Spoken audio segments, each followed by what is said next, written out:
बहुत समय पहले घने देवदार के जंगल में एक छोटा, फुर्तीला गिलहरी रहता था, जिसका नाम था चिप। चिप बाकी गिलहरियों जैसा ही था, भूरा, गोल आंखें और झाड़ीदार पूंछ, लेकिन उसमें एक बात खास थी।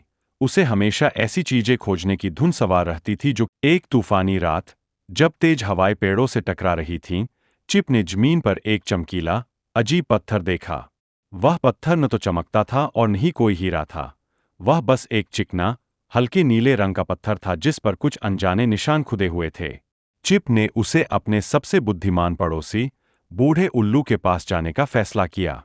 उल्लू को जंगल के सभी रहस्यों की जानकारी थी। यह क्या है? बूढ़े उल्लू, चिप ने पत्थर दिखाते हुए पूछा। उल्लू ने पत्थर को अपनी बड़ी, पीली आंखों से ध्यान से देखा। यह वह जादुई कुंजी है जिसके बारे में जंगल की पुरानी कहानियों में लिखा है। कहा जाता है कि यह पत्थर एक छिपे हुए द्वार को खोलता है, जहां सबसे मीठे और बड़े मेवे रखे हुए हैं, जो कभी खत्म नहीं होते। चिप की आंखें खुशी से चमक उठीं।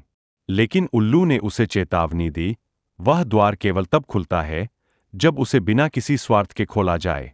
अगर तुमने इसे लालच में इस्तेमाल किया, तो यह हमेशा के लिए बंद हो जाएगा। चिप ने साहसिक यात्रा शुरू की। पत्थर के निशान उसे जंगल के सबसे गहरे और सुनसान हिस्से में ले गए। आखिरकार, वह एक ऊंचे, चट्टानी टीले के पास पहुंचा।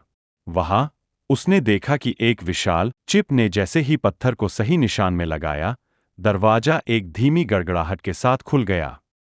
अंदर, सचमुच, मेवों का एक पहाड़ था, अखरोट, बादाम, पिस्ता।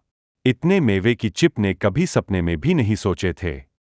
चिप लालच में आकर सारे मेवे अपने लिए बटोरने ही वाला था कि उसे उल्लू की चेतावनी याद आई, बिना किसी स्वार्थ के। चिप ने एक गहरी सांस ली। उसने केवल उतने ही मेवे निकाले जितने उसे और उसके परिवार के लिए एक दिन के लिए जरूरी थे। फिर उसने बाकी बचे मेवों के बारे में जंगल के सबसे गरीब और जरूरतमंद जानवरों के जमा करने से ज्यादा मीठा है।